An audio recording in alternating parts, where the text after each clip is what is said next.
ada seperti itu di KPK, ini sesuatu yang mengagetkan ya. Jumlah sementara yang sudah kami peroleh itu 4M.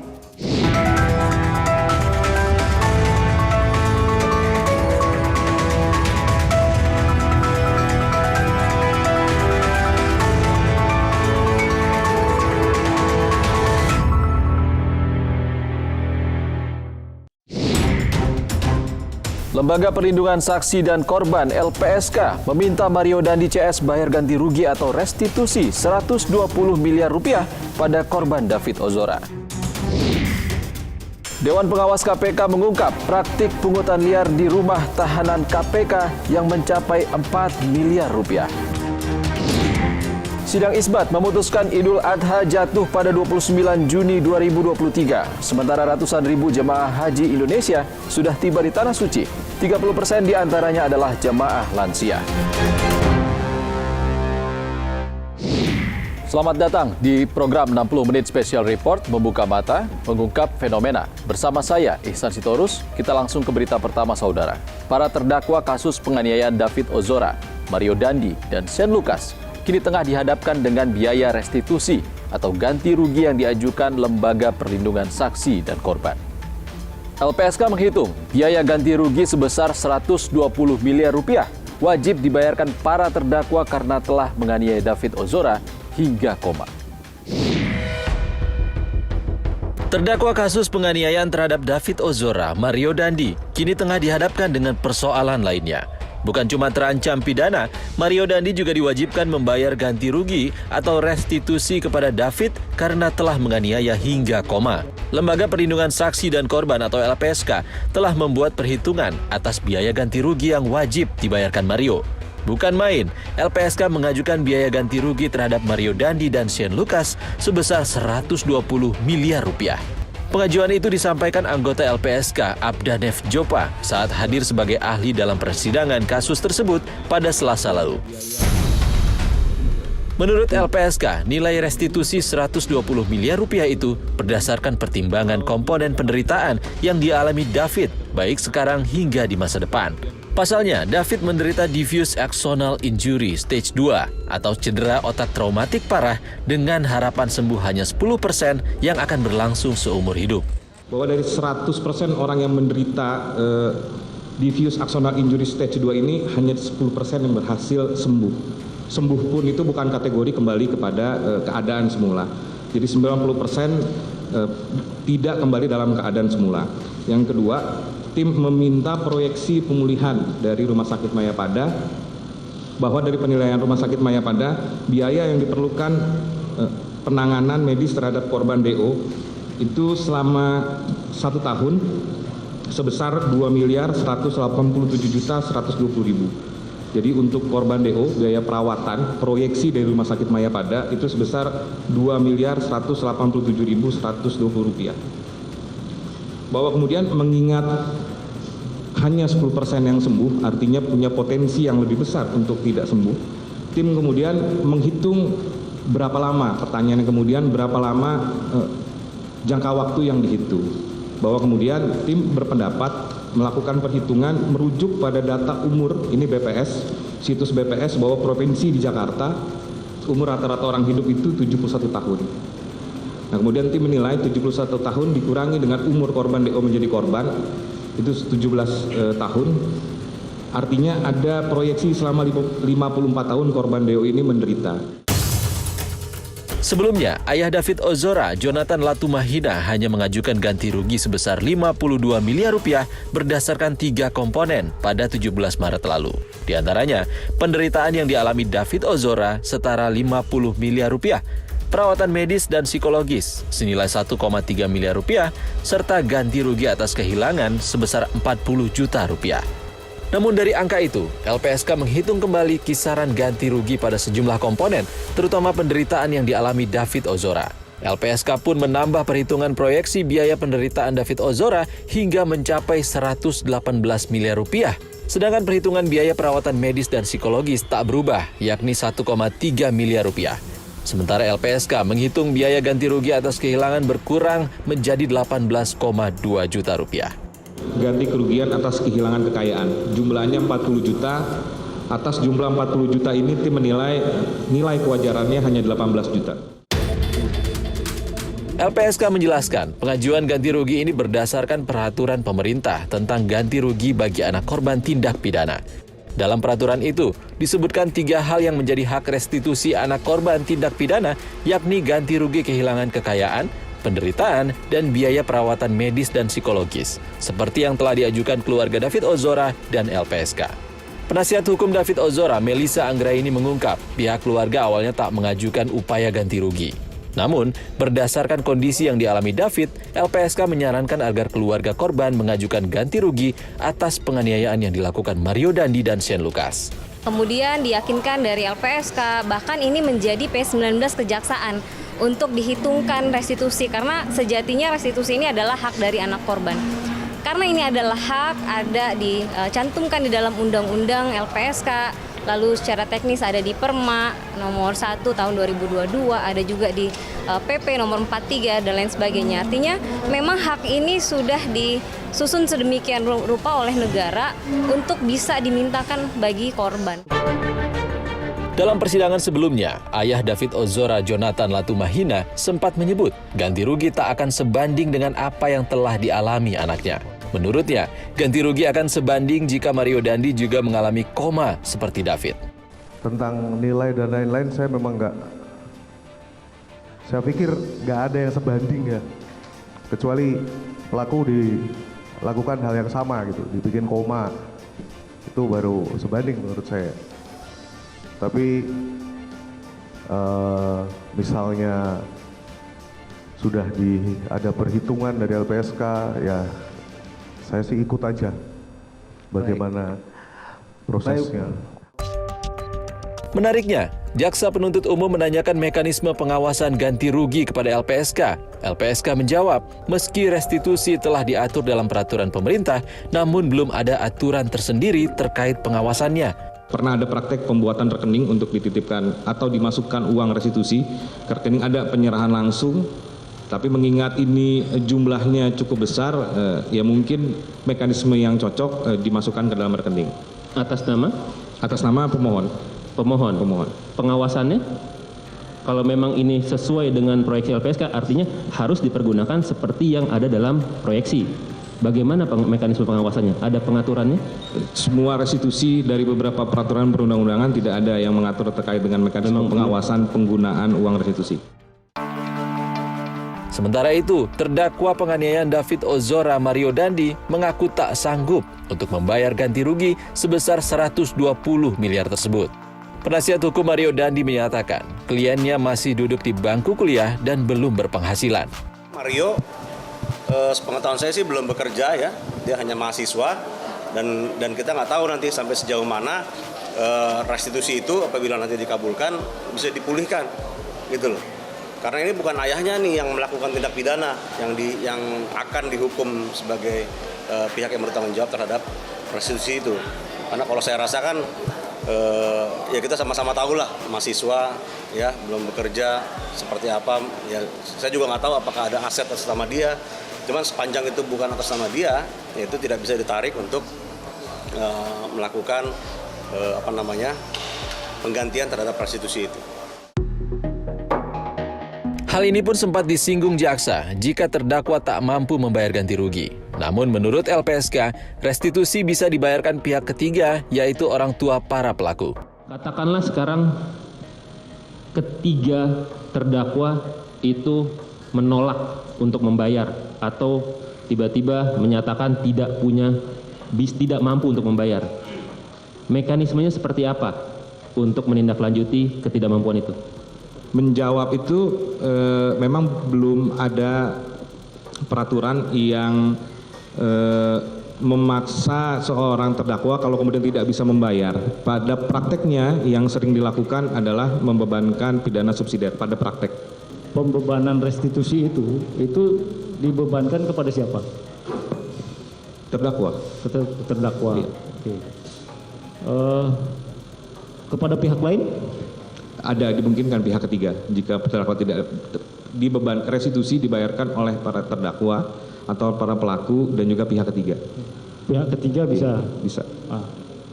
Terkait dengan pembebanan restitusi ini yang bisa dibebankan kepada pihak ketiga, itu prosedurnya seperti apa? Di PP 43 2017 di Undang-Undang 31 2014 memang terkait dengan pihak ketiga dalam penjelasannya kalau kita baca juga cukup jelas. Tapi dalam prakteknya pihak ketiga ini kemudian kita merujuk pada hubungan keperdataan, ya ada kemudian golongan 1 jika masih ditemukan nanti ya orang dalam konteks ini keluarganya yang membayarkan restitusi yang ikut mengcover. Bukti saudara. Sementara itu, penasihat hukum Mario Dandi menanggapi pernyataan LPSK bahwa tanggung jawab biaya ganti rugi turut dibebankan kepada keluarga para terdakwa. LPSK menyebut pihaknya telah berkoordinasi kepada KPK soal harta ayah Mario Dandi, mantan pejabat Ditjen Pajak Rafael Alun, yang kini menjadi tersangka korupsi dan tindak pidana pencucian uang. Apakah sikap LPSK ini yang berkonsultasi juga dengan KPK itu dikaitkan dengan bahwa LPSK juga berpendapat bahwa ini yang bertanggung jawab bukan hanya terdakwa saja gitu ya? Sebentar gini, saudara ikut berkonsultasi dengan KPK? Di awal permohonan kasus memang ada beberapa pihak yang terlibat dalam rapat, misalnya. Tidak, saudara sendiri ikut. Saudara sampaikan ke LPSK, ke KPK. Iya, diskusi soal harta yang bisa dilakukan penyitaan untuk restitusi. KPK menyampaikan pendapat apa terkait dengan itu? Ya, KPK hanya membatasi bahwa saat ini tengah melakukan penyidikan, gitu, dengan ada dugaan korupsi mungkin TPPU dan ada beberapa dugaan harta yang kemudian diduga terkait. Hanya sebatas itu. Tak hanya kepada Mario Dandi, restitusi atau ganti rugi ini dibebankan juga kepada terdakwa lainnya dalam kasus penganiayaan berat terhadap David Ozora, yakni Shane Lucas dan pelaku anak AG. Sedangkan pembagian nominalnya diserahkan kepada keputusan majelis hakim. Sementara itu, sidang kasus penganiayaan berat terhadap David Ozora dengan terdakwa Mario Dandi dan Shane Lucas akan kembali digelar pekan depan. Saudara, Dewan Pengawas KPK menemukan adanya praktik pungli di rutan KPK dengan nilai 4 miliar rupiah. Sesaat lagi, di 60 menit special report, kami segera kembali. Periodenya Desember 2021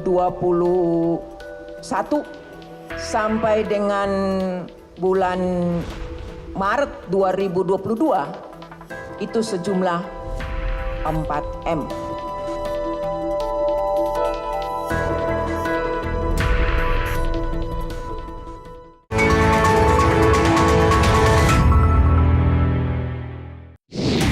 Anda kembali di 60 menit special report, membuka mata mengungkap fenomena. Saudara, integritas Komisi Pemberantasan Korupsi kian jadi pertanyaan setelah Dewan Pengawas KPK menemukan adanya praktik pungli di rumah tahanan lembaga anti rasuah itu.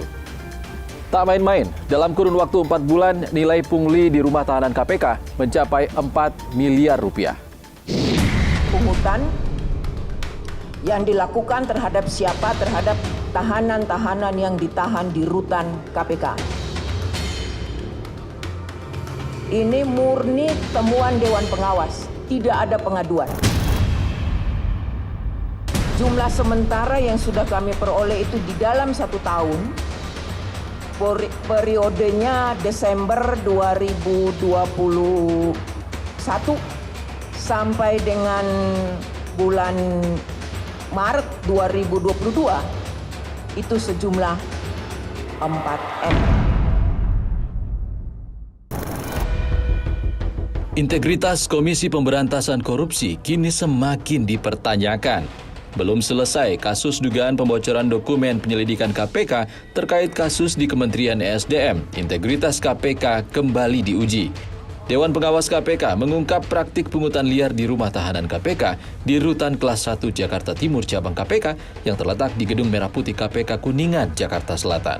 Tak main-main, nilai pungli di Rutan KPK mencapai 4 miliar rupiah hanya dalam kurun waktu 4 bulan. KPK pun mengaku menyesali temuan Dewan Pengawas dan berjanji menindak tegas pegawai KPK yang terbukti bersalah.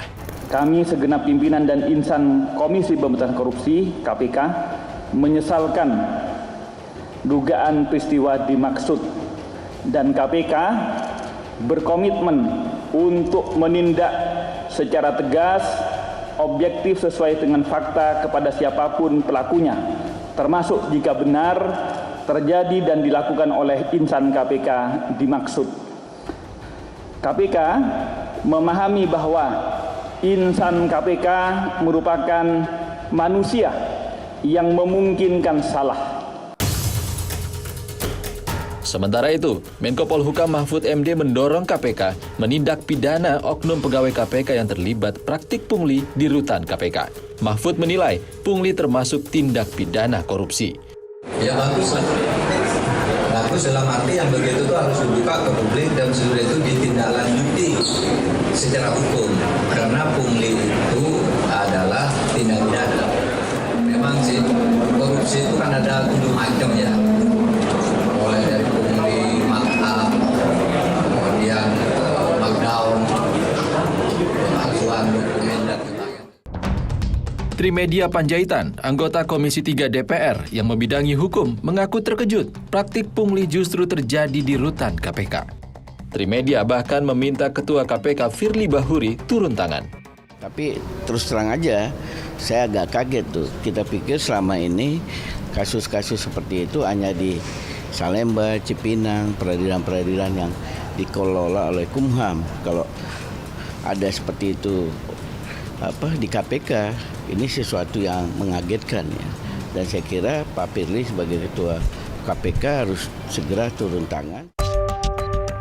Kepala Pemberitaan KPK Ali Fikri menegaskan sejumlah pegawai rumah tahanan KPK telah dirotasi untuk memudahkan penyelidikan. KPK berjanji pegawai yang terlibat pungli tak hanya dikenakan sanksi etik atau disiplin, melainkan tindakan pidana. Kita tahu semua KPK menganut zero tolerance gitu ya. Kita tidak kemudian memperlakukan khusus ya. Siapapun kalau kemudian ada dugaan terlebih pidana, sekarang justru lebih tegas kami tangani sendiri dalam aspek penegakan hukumnya. Ya. Tidak hanya etik dan disiplin, tapi penegakan hukum.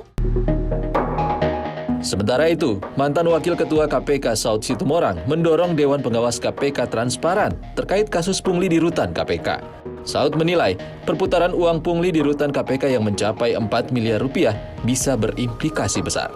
Walaupun dalam ekspos kemarin juga itu nggak jelas 5W1 hanya. Uang itu digunakan untuk apa? Itu kan seharusnya kalau ekspos gitu jangan kayak doorstop lah. Jelas lah bicaranya itu siapa berbuat apa, untuk apa uang itu. Uang itu apa untuk menguasai satu ruangan? Kan nggak mungkin ruang di KPK Gedung Merah Putih itu kan kecil itu. Jadi saya pikir itu uangnya itu berimplikasi lebih luas itu, bukan hanya sekedar untuk menguasai ruangan atau berbuat sesuatu. Komisi Pemberantasan Korupsi memiliki 4 rumah tahanan yang tersebar di sejumlah lokasi. Pertama, Rutan Kelas 1 Jakarta Timur Cabang KPK di Gedung Merah Putih KPK Kuningan yang memiliki kapasitas 25 tahanan. Kemudian, Rutan KPK Cabang Pomdam Jaya Guntur yang berdekatan dengan Gedung Merah Putih KPK berkapasitas 32 tahanan. Sementara Gedung KPK Lama di Kafling C1 Kuningan, Jakarta memiliki rutan yang mampu menampung 19 tahanan.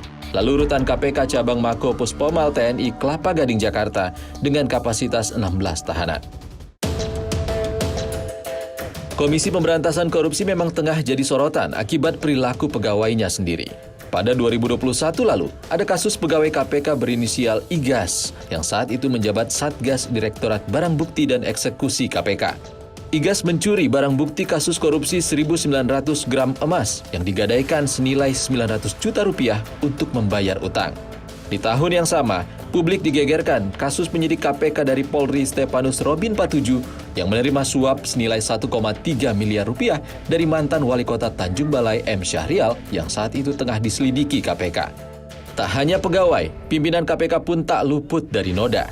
Pada 2021, Wakil Ketua KPK Lili Pintauli Siregar divonis melanggar etik setelah terbukti menyalahgunakan pengaruh berhubungan langsung dengan tersangka korupsi mantan wali kota Tanjung Balai M. Syahrial. Lili juga diduga menerima gratifikasi dari PT Pertamina berupa akomodasi dan tiket MotoGP Mandalika senilai 90 juta rupiah pada 2022 lalu. Lili Pintauli pun memutuskan mundur sebelum diadili Dewan Pengawas KPK. Bahkan, Ketua KPK Firly Bahuri juga tercatat berulang kali melakukan pelanggaran etik. Saat menjabat Deputi Penindakan KPK, Firly dinyatakan melanggar etik berat setelah menjemput Bahrullah, Wakil Ketua Badan Pemeriksa Keuangan yang saat itu berstatus saksi, ke ruangannya. Firly Bahuri kembali dinyatakan melanggar etik berat usai bertemu seorang petinggi parpol di sebuah hotel pada 1 November 2018. Firly lagi-lagi disanksi etik berat karena bertemu mantan Gubernur NTB M. Zainul Majdi alias Tuan Guru Bajang. Pasalnya, KPK saat itu sedang menyelidiki dugaan korupsi kepemilikan saham PT Newmont yang melibatkan Pemprov NTB. Setelah didapuk sebagai Ketua KPK, Firly Bahuri kembali melanggar etik usai kedapatan bergaya hidup mewah menyewa helikopter perusahaan swasta untuk perjalanan pribadi pada Juni 2020 lalu. Terbaru, Firly dilaporkan terlibat dugaan pembocoran dokumen penyelidikan dugaan korupsi tunjangan kinerja Kementerian ESDM. Dokumen itu disebut bersifat rahasia hingga membuat kerja senyap KPK jadi sia-sia. Namun, kasus pelanggaran etik pembocoran dokumen dihentikan Dewan Pengawas KPK karena dinilai tak cukup bukti.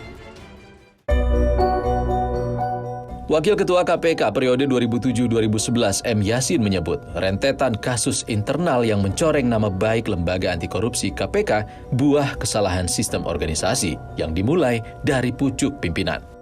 Integritas seorang pegawai itu harus dibangun melalui suatu sistem kelembagaan dan dicontohi oleh pimpinannya. Kalau pimpinannya banyak yang tidak berintegritas, kemudian para deputi atau jajaran di sekretariat jenderalnya juga pimpinannya tidak concern kepada integriti dan penegakan etik yang tegas, maka akhirnya terjadi seperti ini. Pimpinannya pun juga menerima gratifikasi, bagaimana stafnya. Saudara, meski biaya haji mengalami kenaikan tahun ini, antusiasme masyarakat Indonesia untuk berangkat haji masih tetap tinggi. 60 menit special report, segera kembali.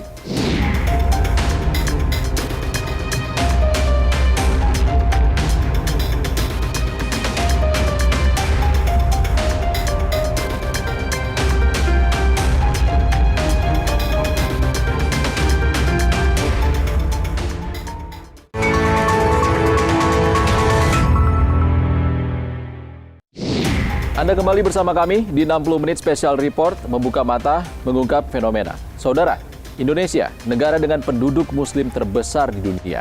Maka tak heran, animo masyarakat Indonesia sangat tinggi pergi haji. Saudara, tahun ini kuota haji yang diberikan pemerintah Arab Saudi kepada Indonesia mencapai 229.000. 30% diantaranya adalah jamaah lansia. Maka tak heran, pemerintah mengusung tema Haji Ramah Lansia pada penyelenggaraan haji tahun 2023.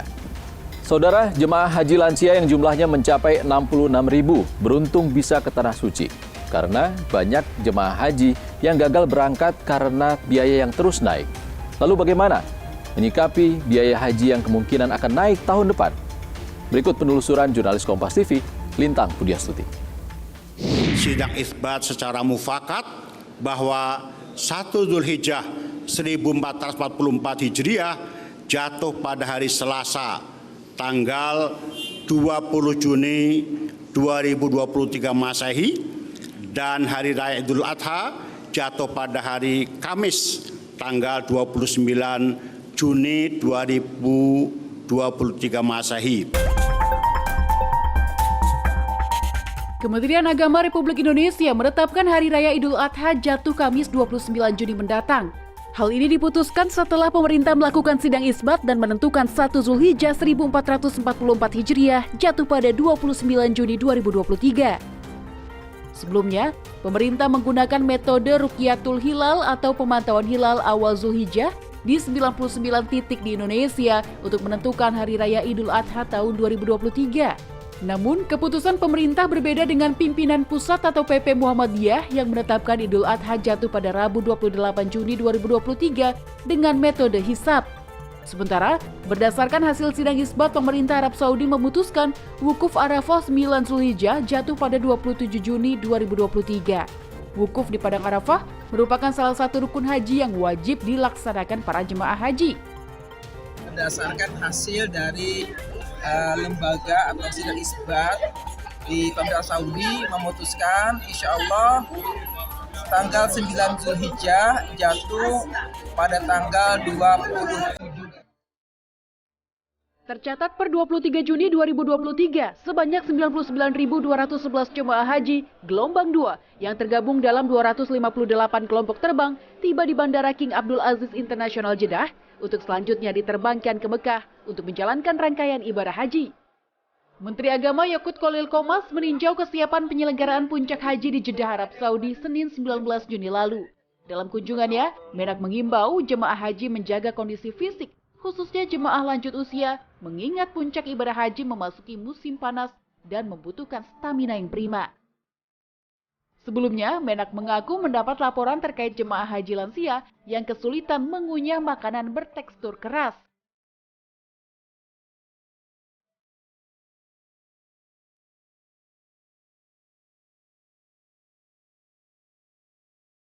Sebagai negara dengan penduduk muslim terbanyak di dunia, tak heran animo masyarakat Indonesia melaksanakan ibadah haji sangat tinggi. Namun, selain waktu tunggu keberangkatan haji yang cukup lama, sebagian masyarakat juga terkendala kenaikan biaya haji yang terjadi tahun ini. Kementerian Agama dan DPR menetapkan biaya perjalanan ibadah haji atau BP tahun 2023 sebesar 49,9 juta rupiah. Angka ini naik hingga 10 juta rupiah dari besaran BP tahun lalu, yaitu 39,8 juta rupiah. Agar Bapak Ibu sekalian terus menjaga kesehatannya. BP meliputi biaya penerbangan, akomodasi di Madinah dan Mekah, living cost atau biaya hidup, serta visa. Berdasarkan perbedaan biaya di tahun 2020 dan 2023, tahun 2022, pemerintah menetapkan biaya penyelenggara ibadah haji atau BPIH sebesar 97,7 juta rupiah. Dengan rincian, biaya yang dibayar jemaah sebesar 39,8 juta rupiah dan biaya nilai manfaat dari Badan Pengelola Keuangan Haji atau BPKH sebesar 57,9 juta rupiah. Tahun 2023, pemerintah menetapkan biaya penyelenggara ibadah haji atau BPIH sebesar 90 juta rupiah. Dengan rincian, biaya yang dibayar jemaah sebesar 49,9 juta rupiah dan biaya nilai manfaat dari Badan Pengelola Keuangan Haji atau BPKH sebesar 40,2 juta rupiah. Terjadi penurunan BPIH sebesar 7,7 juta rupiah. Namun, penggunaan nilai manfaat sebagai subsidi berkurang sekitar 17 juta rupiah per jemaah. Sehingga selisih 10 juta rupiah ini dibebankan kembali kepada jemaah. Pemerintah pun sepakati total penggunaan nilai manfaat tahun ini sebesar 8 triliun rupiah. Nilai manfaat merupakan hasil pengembangan keuangan haji yang dilakukan oleh Badan Pengelola Keuangan Haji atau BPKH terhadap dana setoran jemaah. Direktur Pengelolaan Dana Haji dan Sistem Informasi Haji Terpadu Dirjen PHU Kementerian Agama, Jaja Jailani menjelaskan, kenaikan BP 2023 ada kaitannya dengan rasionalisasi nilai manfaat dan biaya akomodasi yang mengalami kenaikan. Selain itu, pemerintah juga menjaga konsep kategori jemaah haji yang disebut dengan istitoah atau bagi yang mampu. Yang pertama adalah nilai manfaat itu adalah hak semua jemaah. Bukan hanya jemaah yang berangkat pada tahun ini, tetapi adalah jemaah yang belum berangkat juga memiliki hak yang sama dengan jemaah. Nah, untuk menjaga kesinambungan itu, terus ada rasionalisasi. Jangan nilai manfaatnya besar yang mengakibatkan uang jemaah yang belum berangkat itu akan tergerus oleh jemaah yang berangkat. Nah, untuk menjaga keadilan, menjaga rasionalitas itulah yang akhirnya mau tidak mau pemerintah bersama-sama DPR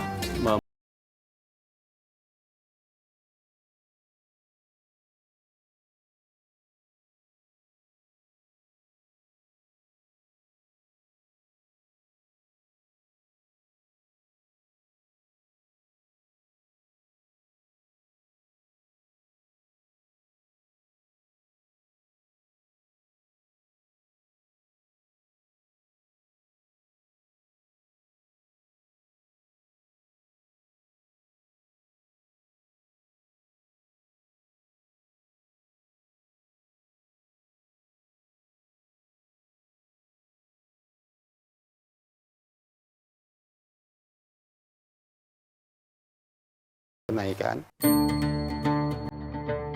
Namun, dengan adanya kenaikan biaya haji, pemerintah menjamin adanya peningkatan fasilitas, khususnya layanan ramah lansia, mengingat tahun 2023 tercatat 67.000 jemaah lansia yang diberangkatkan.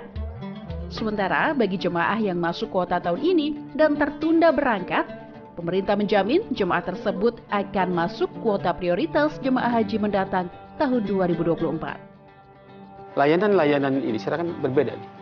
Ada lansia. Nah, lansia itu adalah 67.000 seorang ya, 67.000 jamaah. Disinilah titik krusialnya. Di tahun 2023 ini ada perbedaan layanan dengan yang lainnya. Di tahun ini adalah tahun ramah lansia. Ya, bagi jamaah haji yang mungkin tahun ini berhalangan, padahal kuota sudah masuk Pak ya, tetapi tidak bisa berangkat. Atau juga mungkin tidak dapat melunasi, gitu kan ya. Nah, ini adalah merupakan menjadi prioritas keberangkatan tahun yang akan datang.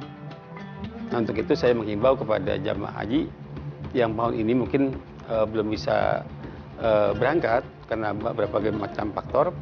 Kami harapkan untuk persiapan haji tahun 2024 karena mereka adalah sebagai kota prioritas untuk keberangkatan.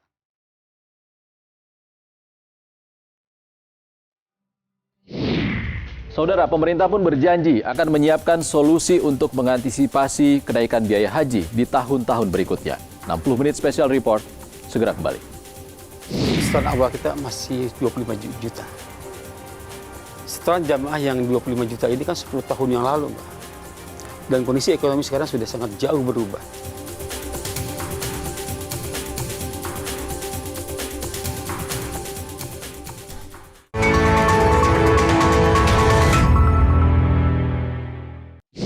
Masih bersama 60 menit special report, membuka mata, mengungkap fenomena. Saudara, naiknya biaya perjalanan ibadah haji tahun 2023 membuat sejumlah jemaah harus banting tulang agar bisa berangkat ke Tanah Suci. Saudara, pemerintah beralasan naiknya biaya ibadah haji karena belum adanya dana cadangan pengelolaan ibadah haji untuk mengantisipasi risiko yang tak terduga. Melalui Badan Pengelola Keuangan Haji, pemerintah pun telah merumuskan kebijakan baru untuk mengantisipasi kemungkinan kenaikan biaya haji di tahun-tahun berikutnya. Lalu bagaimana pemerintah mengoptimalkan pengelolaan dana haji? Berikut penelusuran jurnalis Kompas TV, Lintang Pudiastuti.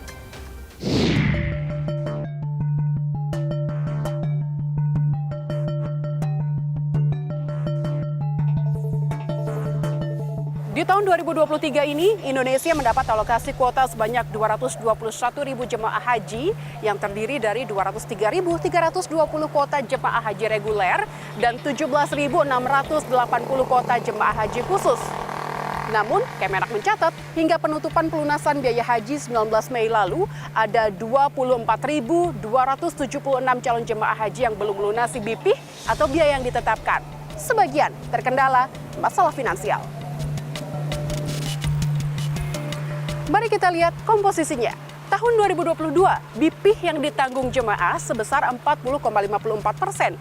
Biaya yang ditanggung BPKH dari nilai manfaat adalah 59,46%. Kita lihat di tahun 2023, BPIH yang ditanggung jemaah sebesar 55,3%, sementara biaya yang ditanggung BPKH dari nilai manfaat adalah sebesar 44,7%.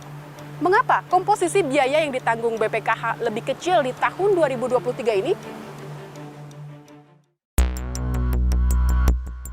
Kenaikan biaya perjalanan ibadah haji atau BPIH berkaitan dengan kenaikan biaya masyair atau biaya prosesi ibadah haji selama di Arafah, Mina, dan Musdalifah yang semula Rp1.800 atau setara 7,22 juta rupiah menjadi Rp5.656 atau setara 22,71 juta rupiah. Biaya ini ditetapkan sepenuhnya oleh Kerajaan Arab Saudi sebagai penyelenggara ibadah haji. Badan Pengelola Keuangan Haji atau BPKH menjelaskan selama ini nilai manfaat dana haji digunakan sebagai subsidi biaya pokok sekaligus menutupi kenaikan-kenaikan yang terjadi supaya jemaah mendapat keringanan dari BPIH yang ditetapkan. Dalam perkembangannya, komposisi nilai manfaat yang digunakan dari tahun ke tahun terus membesar. Tahun 2014, penggunaan nilai manfaat sebesar 32%. Tahun 2015 sebesar 39%. Sementara di tahun 2016 sebesar 42%. Kita lihat di tahun 2017 sebesar 44%. Sedangkan di tahun 2018 dan 2019 sebesar 49%. Puncaknya, tahun 2022, penggunaan nilai manfaat sudah mencapai 59%. Nilai manfaat ini memang diperuntukkan sebagai subsidi para jemaah yang akan berangkat ke Tanah Suci. Namun, seyogyanya harus dirasakan juga oleh jutaan jemaah lainnya yang sudah membayar setoran awal, namun masih menunggu antrean berangkat haji selanjutnya. Apabila nilai manfaat digunakan menutup seluruh kenaikan biaya yang terus naik tanpa diimbangi nilai BP, hal ini dapat mengganggu keuangan haji. BPKH menyebut komposisi BP dan penggunaan nilai manfaat saat ini sudah tidak ideal dan akan berdampak untuk jemaah tunggu. Pengelolaan haji dengan model sekarang, terutama untuk pembiayaannya yang masih lebih besar sumber yang berasal dari subsidi nilai manfaat, itu menyebabkan besar pasak daripada tiangnya. Kita harus memikirkan bahwa ada 5,3 juta jemaah tunggu yang saat ini hasil pengembangannya tidak dikembalikan kepada jemaah ini. Dalam proyeksi BPKH menghitung adanya pelaksanaan haji 2 kali dalam 1 tahun Masehi. Karena kan tahun Hijriah itu geser 10 hari gitu. Maka dalam hitungan kami nanti akan ada haji di bulan Januari dan di bulan Desember. Nah, artinya apa? BPKH melakukan subsidi dengan yang bersumber dari nilai manfaat. Nilai manfaat itu kan dicari periode 1 Januari sampai dengan 31 Desember. Itu 1 tahun. Tapi pada satu titik bisa jadi diminta 2 kali subsidi yang bersumber dari nilai manfaat yang hanya 1 kali. Ketemu di permintaan 2 kali nilai manfaat di tahun 2027 atau 2028. Nah, ini alert yang kita sampaikan bahwa BPKH bisa jadi kalau hanya mampu nanti 1 kali nilai manfaat, ya kita sampaikan kita 1 kali loh, tapi 1 kali lagi siapa yang subsidi gitu loh. Untuk mengoptimalkan pengelolaan dana haji demi meningkatkan nilai manfaat, BPKH berupaya melakukan investasi di sektor ekosistem haji, sektor lembaga keuangan syariah, dan multisektor lainnya dengan mengedepankan prinsip kehati-hatian dan risiko investasi yang rendah. BPKH sendiri belum memiliki dana cadangan untuk mengantisipasi unexpected risk atau risiko tidak terduga yang mungkin terjadi dalam sebuah investasi. Kenaikan harga dari Kerajaan Arab Saudi, biaya masyair dan segala macam yang tidak terprediksi mungkin tahun depan berapa persen itu. Solusinya atau siap-siapnya yang dilakukan oleh BPKH ini seperti apa sih Pak? Kenaikan ini memang tidak bisa dihindari. Maka sebenarnya yang bisa dilakukan BPKH adalah pertama BPKH sesuai dengan tusinya adalah melakukan investasi maupun penempatan ke area ekosistem haji yang mendukung pelaksanaan haji. Bagaimana makan itu bersumber dari makanan Indonesia. Nah, kemudian kalau penginapan, bagaimana menginap di hotelnya BPKH yang kemudian pada saat kita bayarkan, kita terima pembayaran dari jemaah, kembali lagi untuk jemaah lagi. Untuk penempatan di bank syariah itu maksimum 30%. Nah, selebihnya 70%-nya ada di investasi. Nah, di investasi ini sendiri kemudian ada investasi langsung, investasi surat berharga, investasi lainnya, dan investasi emas. Yang dibatasi, investasi emas itu dibatasi maksimum 5%. Investasi langsung lainnya dibatasi 10% maksimum. Investasi langsung itu dibatasi 20%. Sisanya itu diabsorb di surat berharga. Untuk mengcover risiko tersebut, saat ini juga BPKH tidak atau belum ada pembentukan cadangan. Di mana BPKH tidak mempunyai modal, karena apa? Tidak ada sama sekali penyertaan dari pemerintah atau negara menjadi modal. Di mana kalau kita ketahui dalam manajemen risiko, modal itu menjadi penting untuk buffer unexpected risk. Kementerian Agama menjelaskan tidak menutup kemungkinan biaya haji akan naik di tahun-tahun berikutnya. tergantung dari biaya kebutuhan dan kondisi ekonomi dunia. Namun, pemerintah terus berupaya melakukan pendekatan khusus kepada Arab Saudi terkait biaya yang ditetapkan. Pemerintah juga akan merumuskan kebijakan baru untuk menghadapi kenaikan biaya demi memudahkan jemaah berangkat haji. Bagaimana persiapan Kemenak dalam hal ini untuk menghadapi kenaikan biaya lagi yang mungkin jemaah juga makin keberatan mungkin? Setoran awal kita masih 25 juta. Setoran jamaah yang 25 juta ini kan 10 tahun yang lalu, Mbak. Dan kondisi ekonomi sekarang sudah sangat jauh berubah. Kami sedang membuat rumusan berkaitan dengan BPIH ke depan. Hasil kajian kami, tapi ini belum menjadi kebijakan, hasil kajian. Ada beberapa rumusan. Yang pertama adalah meningkatkan nilai setoran awal. Yang kedua ada cicilan, sehingga pada saat nanti jamaah itu akan berangkat tidak memberatkan. Gitu Pak. Sehingga apakah dicicil. Apakah bukan setahun berapa? Itu nanti akan disepakati bersama-sama dengan Komisi 8. Mempersiapkan keberangkatan haji memang tak mudah. Apalagi jika harus dihadapkan ketidakpastian waktu dan biaya. Kelompok Bimbingan Ibadah Haji dan Umroh atau KBIHU sebagai lembaga yang langsung bersentuhan dengan jemaah pun ambil peran, memberi pendampingan baik secara motivasi dan finansial.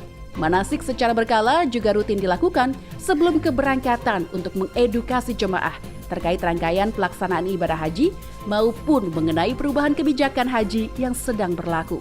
Kita dari awal KBIH ini memotivasi jamaah begitu setelah membayar 25 juta setoran awal, itu kita sarankan untuk nabung. Mengurus ya FK ini dari pusat sudah mewanti-wanti seluruh pembimbing memberikan motivasi untuk selalu mengikuti bimbingan manasik. Yang kedua menjelaskan bahwa bersiap-siap, siapa tahu ya itu BPIH itu akan naik. Itu sudah kita ini.